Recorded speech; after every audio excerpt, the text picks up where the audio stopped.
warahmatullahi wabarakatuh. Apa kabar? Kembali berjumpa dengan saya, Hersy Beno Arif dari Forum News Network. Tidak pernah kedengaran kiprahnya sejak terpilih menjadi anggota DPR RI, itu bahkan sampai sudah 2 tahun ini. Penyanyi Krisdayanti yang sekarang menjadi anggota DPR RI dari PDIP itu tiba-tiba bikin heboh.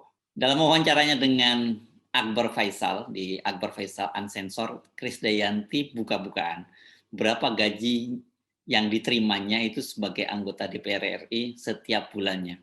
Jumlah yang disebutkan oleh Krisdayanti itu bikin banyak mata orang jadi melotot. Gaji pokoknya sih nggak terlalu besar, tapi yang bikin banyak orang berdecak dan menelan liur itu karena tunjangannya itu yang berderet dan berjibun. Jumlahnya juga nggak main-main. Kalau dijumlahkan total semuanya itu per bulan tembus sampai ratusan juta. Bagi mereka yang tidak bernasib baik atau bisa terpilih menjadi anggota DPR RI, kalau lihat angka-angka yang disebutkan oleh Krisdayanti ini, jumlahnya memang bakal bikin ngiri. Sementara bagi mereka yang tengah kehilangan pekerjaan karena pandemi atau ya bisnisnya juga hancur karena pandemi, dijamin angka-angka yang disebutkan oleh Krisdayanti itu memang bikin emosi pula. Krisdayanti mengungkapkan sebagai anggota DPR RI itu setiap bulan dia menerima gaji pokok 16 juta. Catat ya, 16 buat cuma 16 juta itu gaji pokoknya dan uang tunjangannya 59 juta. Setiap tanggal 1 kata dia dapat 15 juta. Kemudian tanggal 5 dapat 59 juta kata dia. Kalau nggak salah kalau kata Krisdayanti. Coba bayangkan, enak benar jadi kayak gaji mingguan tetapi jumlahnya ini nggak kira-kira. Tanggal 1 dapat 16 juta, kemudian tanggal 5 dapat 59 juta. Itu berapa tuh jumlahnya? Itu sudah 75 juta ya. Nah, ini bagian ini yang bikin orang mungkin matanya melotot itu. Karena Krisdayanti juga menyebutkan sejumlah uang yang diperoleh sebagai dana aspirasi atau uang kunjungan ke dapil.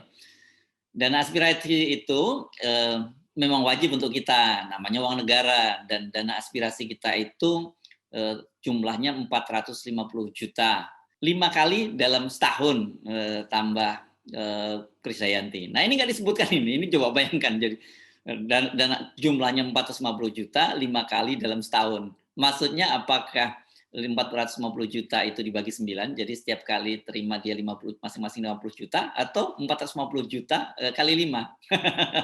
Ini nggak dijelaskan oleh Krisdayanti. Sementara untuk uang kunjungan ke daerah atau daerah pemilihan, Krisdayanti mendapatkan uang sekitar 140 juta. Ini dia kan pakai bahasa Jawa dia menyebutnya ini, saiki kita 140 juta, 8 kali dalam setahun, tutur Krisdayanti. Ini lagi-lagi coba disebutkan 140 juta, 8 kali dalam setahun. Ini dua penafsiran yang sama juga. Apakah 140 juta itu dibayarkan 8 kali dalam setahun, atau 140 juta itu diterima 8 kali, atau jadi artinya 140 juta kali 8 dalam setiap tahunnya. Coba dihitung sendiri berapa dana yang diterima oleh Krisdayanti dan juga teman-temannya anggota DPR setiap bulannya. Banyak sekali ya. Saya nggak mau menjumlahkannya, saya pusing juga ikut diminta menjumlahkannya. Itu lebih baik pokoknya Anda hitung sendiri, itu tadi yang disebutkan oleh Krisdayanti ya. Waktu itu Krisdayanti tidak menjelaskan bahwa dana itu tidak semuanya masuk ke kantongnya, karena ada dana yang tadi disebut dana kunjungan daerah atau dana reses. Dia tadi menyebutnya sebagai dana untuk menyerap aspirasi. Belakangan setelah heboh, itu dia menjelaskan bahwa dana reses itu tidak masuk pendapatan pribadi seorang anggota DPR. Namun potongan video tersebut yang menyebut angka-angka itu tadi sudah terlanjur viral, tersebar dari satu WhatsApp grup ke WhatsApp grup lainnya. Saya kira Anda sendiri juga termasuk yang menerima ya. Videonya memang luar biasa viral. Sebagai mantan anggota DPR sampai 2 periode, itu si pewawancara Akbar Faisal ini juga tampaknya tidak mencoba atau dia mungkin lupa ya meluruskan. Karena harusnya Akbar Faisal tahu bahwa karena dia pernah menjadi anggota DPR RI itu dari Partai Hanura kalau nggak salah periode 2019 sampai 2014, dan kemudian pada pemilu 2014 dia loncat ke Partai Nasdem dan terpilih menjadi anggota DPR RI untuk periode 2014-2019, baru ketika kemudian dia maju lagi pada pemilu 2019 dari Nasdem untuk daerah pemilihan di Sulawesi Selatan, dia tidak terpilih kembali. Nah, sekarang ini dia aktif mendirikan Negara Institute dan juga aktif melakukan podcast di Akbar Faisal Unsensor. Saya sih menduga-duga ya, mungkin karena posisinya itu saat itu sebagai pewawancara, jadi membuat Akbar Faisal tidak merasa harus perlu meluruskan, atau jangan-jangan dia menduga gajinya berbeda. Tapi enggak sih, saya kira kalau soal dana reses tadi, dana menyerap aspirasi tadi, Akbar Faisal pasti tahu lah. Bocoran data gedenya gaji anggota DPR RI itu membuat anggota DPR RI lainnya itu menjadi gerah, blingsatan dong. Karena ini angkanya luar biasa besar. Wakil Ketua DPR RI Sufmi Dasko Ahmad itu ini dari anggota dari Partai Gerindra. Dia meminta agar pernyataan Krisdayanti, ini kan sekarang dia menjadi anggota Komisi 9 DPR RI itu tidak dipolitisasi. Dasko menegaskan bahwa dana yang masuk itu sejatinya tidak masuk semuanya ke kantong-kantong pribadi anggota dewan, apalagi untuk kepentingan diri sendiri. Jangan dipolitisasi seolah-olah anggota DPR itu pendapatannya yang dibawa pulang ke rumah segitu. Enggak begitu, kata Dasko kepada wartawan di komplek parlemen hari Rabu kemarin. Sebenarnya kata Dasko itu sudah dirinci sama Mbak Krisdayanti. Itu bukan pendapatan. Kalau pendapatan kan uang masuk dibawa pulang ke rumah atau kita sebut sebagai take home pay. Dan kata Dasko itu kalau angka sebenarnya itu silakan bisa dibuka di website DPR RI. Jadi jumlah gaji anggota DPR itu bukan hal yang ditutup-tutupi, ujar Dasko. Walaupun tidak ditutup-tutupi, tapi anehnya ketika ini dana ini dibongkar oleh Krisdayanti, ternyata kok malah kemudian jadi bikin heboh ya. Fraksi PDIP yang menaungi Krisdayanti juga tidak tinggal diam. Itu Krisdayanti dipanggil untuk menghadap ketua fraksi PDIP Utut Adianto. Anda mesti ingat ya, ini Grandmaster Utut Adianto, pecatur itu sekarang kan dia menjadi ketua fraksi PDIP. Utut didampingi oleh sekretaris fraksi PDIP Bambang Wuryanto. Seusai pertemuan, Utut menyatakan bahwa itu mereka tidak menegur Krisdayanti. Itu kami hanya diskusi saja. Utut itu menyatakan pernyataan Krisdayanti itu benar, namun sebagai politikus, Krisdayanti mestinya tidak menyampaikan pernyataan yang bisa memicu kegaduhan. Dari sisi politisi, dia harus menekankan pernyataan yang berpotensi menimbulkan kegaduhan tadi, kata Utut. Saya kira nggak ada lah maksud dari Krisdayanti untuk membuat kehebohan. Dia biasa-biasa saja karena ya mungkin karena masih lugu atau dia masih belum menjelma atau belum bermetamorfose dari seorang penyanyi menjadi seorang politisi. Tapi Krisdayanti sendiri kemudian meminta maaf karena dia telah membuat kegaduhan. Nah, jadi clear sekarang ya, apa yang disampaikan oleh Krisdayanti itu sesungguhnya benar. Jadi seharusnya tak perlulah anggota DPR RI yang lain itu jadi blingsatan. Faktanya memang begitu kok. Bahkan kalau kita buka website DPR tentang berapa jumlah anggota, berapa jumlah uang atau bukan gaji nih, karena banyak sekali tunjangan-tunjangan yang diterima anggota DPR itu jumlahnya lebih banyak lagi. Saya jamin ini saya akan bacakan satu persatu dan Anda pasti akan lebih pusing lagi kepala Anda. Saya sendiri pusing loh membacanya itu. Coba mari kita simak ya. Gaji dan tunjangan anggota DPR itu diatur dalam surat edaran Sekjen DPR RI nomor KU 00/9414 DPR RI /12 Romawi tahun 2010. Dan itu ada surat dari Menteri Keuangan yakni nomor S garis sambung 520 MK titik 02 2015. Ini siap-siap ya narik nafas panjang karena memang sangat panjang rinciannya ini. Gaji pokok anggota DPR, kalau tadi Krisdayanti kan menyebutnya 16 juta rupiah untuk tanggal satunya. Di sini disebutkan bahwa untuk anggota DPR itu gaji pokoknya 4.200.000 rupiah per bulan. Sementara anggota DPR yang merangkap wakil ketua itu lebih tinggi, 4.620.000 per bulan. Bagaimana dengan anggota DPR yang merangkap ketua? Ini maksudnya ketua ketua komisi saya kira ini. Itu jumlahnya 5.040.000 rupiah per bulan. Sedikit ya, cuman di atas UMR sedikit. Nah, tapi tunggu dulu, karena ada banyak sekali tunjangan-tunjangan. Ada yang disebut tunjangan melekat. Tunjangan melekat itu terdiri dari tunjangan istri atau suami itu 10% dari gaji pokok. Jadi kalau anggota DPR, ya dia istri atau suaminya dapat 420.000 per bulan. Anggota DPR merangkap wakil ketua, tunjangan istri atau suaminya 462.000 per bulan. Anggota DPR yang merangkap ketua, gitu, yang tadi wakil ketua ya sekarang merangkap ketua itu sebesar 504.000 rupiah per bulan. Tunjangan anak berapa nih? Tunjangan anak itu cuma 2 anak, dibatasi 2 anak kali 2% dari gaji pokok. Jadi untuk anggota DPR biasa itu tunjangan anaknya itu 168.000 per bulan kali 2. Untuk anggota DPR merangkap wakil ketua itu 184.000 rupiah per bulan kali 2, kemudian anggota DPR merangkap ketua 201.600 rupiah per bulan kali 2 orang ya. Nah ini masih ada lagi nih, karena saya udah ingatkan tadi ya, harus narik napas panjang. Ada yang disebut uang sidang, itu dipaket 2 juta rupiah. Kemudian ada tunjangan jabatan tadi yang juga disinggung oleh Krisdayanti. Untuk anggota DPR RI itu tunjangan jabatannya sebesar 9.700.000 rupiah per bulan. Untuk anggota DPR yang merangkap wakil ketua ini jumlahnya naik lebih besar, yakni 15.600.000 rupiah per bulan. Bagaimana dengan ketua? Anggota DPR yang merangkap ketua itu tunjangannya 18.900.000 rupiah per bulan. Ada lagi yang disebut tunjangan beras ini. Tunjangan beras itu total 30.090 rupiah per jiwa per bulan. Jadi tinggal dikalikan.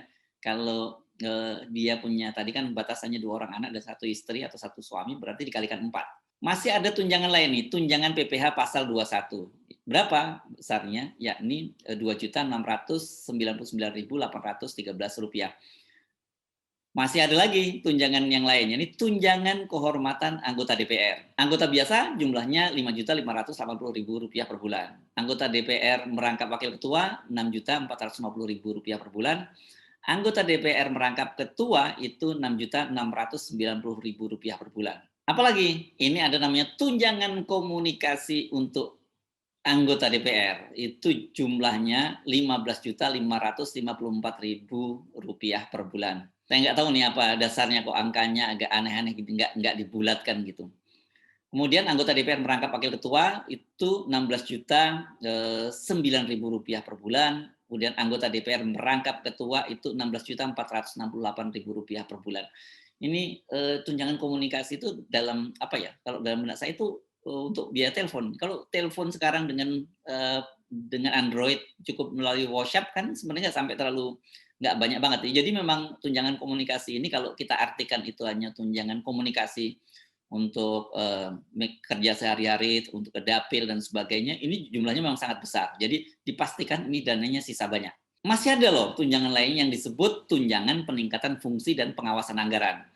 Anggota DPR dapat 3.750.000 per bulan, anggota DPR merangkap wakil ketua 4.500.000 per bulan, dan kemudian anggota DPR merangkap ketua itu tunjangannya 5.250.000 per bulan. Ada lagi bantuan listrik dan telepon. Jadi kalau anggota DPR ini nggak pusing dia soal listrik mau naik atau mau turun itu, karena dia tiap bulan dapat tunjangan itu 7.700.000 rupiah. Oh, jadi berarti yang tadi tunjangan komunikasi bukan telepon ya, ini karena ada lagi nih rupanya bantuan listrik dan telepon. Ini semuanya bantuan. Bantuannya gede. Saya pikir kalau bantuan itu kan bansos gitu atau bantuan langsung tunai. Tapi ini bantuan listrik dan teleponnya itu besar sekali, 7.700.000 rupiah. Kemudian untuk asisten anggota itu jadi ada tunjangan lagi 2.250.000 rupiah. Kemudian uang representasi daerah tingkat 2 per hari 3 juta rupiah. Fasilitas lain selama masa jabatan itu anggota DPR menerima fasilitas rumah dinas yang disediakan negara. Itu ada 2 kalau tidak salah saya ya, 1 di Kalibata, Jakarta Selatan, dan Ulu Jami, Jakarta Barat. Tidak hanya rumah dinas, anggota DPR RI juga menerima dana berupa anggaran pemeliharaan rumah jabatan yang diberikan setiap tahun. Jadi ini rumahnya sudah diberi rumah, pemeliharaannya segala macam sudah dijamin oleh negara. Jadi pokoknya dia terima beres, tinggal masuk saja. Dan yang paling menarik adalah setelah pensiun, itu anggota DPR RI itu juga masih akan menerima uang pensiun. Berapa besarnya uang pensiun ini? Uang pensiunnya itu 60% dari gaji pokok dan tunjangan beras 30.090 rupiah per jiwa per bulan. Di luar itu, anggota DPR itu juga masih dapat tunjangan kredit mobil 70 juta per bulan, bukan per bulan, 70 juta per periode. Jadi berapa total semuanya? Saya malas menghitungnya. Silakan Anda hitung sendiri. Bacanya saja saya sudah capek, apalagi saya disuruh ngitung berapa yang jumlah gaji mereka per bulannya atau uang yang mereka terima setiap bulannya. Pokoknya jumlahnya banyak, gede banget lah, ratusan juta. Tapi setelah saya pikir-pikir ya, bagi seorang diva seperti Krisdayanti, pendapatan sebesar itu kelihatannya masih jauh lebih kecil bila dibandingkan bayarannya setiap kali manggung, apalagi konser ya. Karena itu dia ringan saja menyampaikan ke publik. Tapi bagi anggota DPR yang lain, itu bisa menjadi isu yang sangat sensitif. Makanya kenapa mereka kemudian pada nyap-nyapan ketika Krisdayanti itu buka-bukaan. Isu ini jelas bagi anggota DPR lain itu sangat sensitif bagi konstituen di dapil masing-masing. Sekarang mereka lebih tahu ya, para konstituen atau tim suksesnya di daerah itu berapa dana yang mereka terima. Kan tadi disebutkan bahwa dana reses, dana menyerap aspirasi itu bukan masuk kantong pribadi dari anggota DPR. Jadi harus habis di dapil masing-masing. Nah, jumlahnya ternyata banyak ya. Dengan terbukanya data tersebut ke publik kan mereka harus siap-siap nih dipalakin oleh konstituennya. Kita sama-sama tahu lah, tidak semua dana reses atau dana aspirasi itu dibagikan atau digunakan untuk kepentingan reses. Adalah yang dihemat-hemat. Maklum lah kan ini biaya untuk menjadi seorang anggota DPR itu memang tidak kecil. Modalnya gede banget. Krisdayanti mengaku dia hanya loh ya, hanya mengeluarkan dana yang kecil atau dia nyebutnya murah karena dia menghabiskan dana sekitar 3 miliar saja. Kalau benar pengakuan Krisdayanti itu dia memang benar biaya sebesar itu sangat murah. Ini saya menduga sih barangkali karena Krisdayanti ini kan punya modal popularitas sebagai seorang penyanyi, seorang diva. Jadi dia gampang sekali, apalagi dia bertarung di tanah kelahirannya sendiri, yakni Dapil 5 Jawa Timur itu meliputi Kabupaten Malang, Kota Malang, dan Kota Batu. Seluruh Indonesia aja orang sudah kenal Krisdayanti, apalagi di daerah kelahirannya. Jadi saya sih cenderung percaya kalau Krisdayanti menyatakan bahwa modalnya itu hanya 3 miliar. Kalau 3 miliar murah, berapa rata-rata anggota DPR yang terpilih bisa menghabiskan dana? Saya pernah mendengar dari seorang anggota DPR, bukan seorang, banyak teman-teman DPR yang menyatakan bahwa kalau mau pasti terpilih itu ya dananya itu sekitar 7 sampai 8 miliar. Bahkan ada juga yang menghabiskan 10 miliar dan juga tidak terpilih. Jadi bayangkan bagi yang bukan dari kalangan pengusaha punya duit, itu mereka harus bekerja keras setelah terpilih menjadi anggota DPR, dia harus bekerja keras mengembalikan modal itu. Dan jangan lupa dia harus mengumpulkan dana untuk kampanye periode berikutnya. Berapa jumlahnya tadi? Saya sebut kalau mau aman ya sekitar 7 sampai 8 miliar lah. Jadilah kita kemudian mendapati banyak sekali anggota DPR yang terjerat suap ya, mengatur proyek anggaran, korupsi di mana-mana, dan data dari KPK kan menunjukkan bahwa anggota DPR dan anggota DPRD ini paling banyak terjerat dalam kasus korupsi. Ya karena itu biaya politik yang mahal itu menjadi membuat mereka kemudian selama menjadi anggota DPR walaupun sudah digaji ratusan juta masih merasa tidak cukup saja karena mereka harus mengembalikan modal awalnya begitu, return on investment kita nyebutnya begitu, dan dia harus bersiap untuk periode berikutnya. Biaya politik yang mahal itu pula yang saya yakin menjadi pintu masuk para pemilik modal, para cukong, sehingga oligarki kan bisa mengatur dan mengontrol para politisi di DPR. Soal ini pernah diakui sendiri oleh Ketua MPR Bambang Susatyo. Kalau dia tidak menyebutkan anggota DPR-nya, bahkan menurut dia itu cukong itu bisa membeli atau mengatur partai politik, modalnya nggak terlalu gede. Itu cukup 1 triliun saja. Sekarang jadi paham ya, kenapa kemudian walaupun Krisdayanti menyatakan sebuah kebenaran, itu dia harus dipanggil oleh fraksinya, menimbulkan kehebohan. Banyak yang blingsatan karena pernyataan dari Krisdayanti. Saya Hitsbun Arif dari Forum News Network. Sampai jumpa lagi. Wassalamualaikum warahmatullahi wabarakatuh.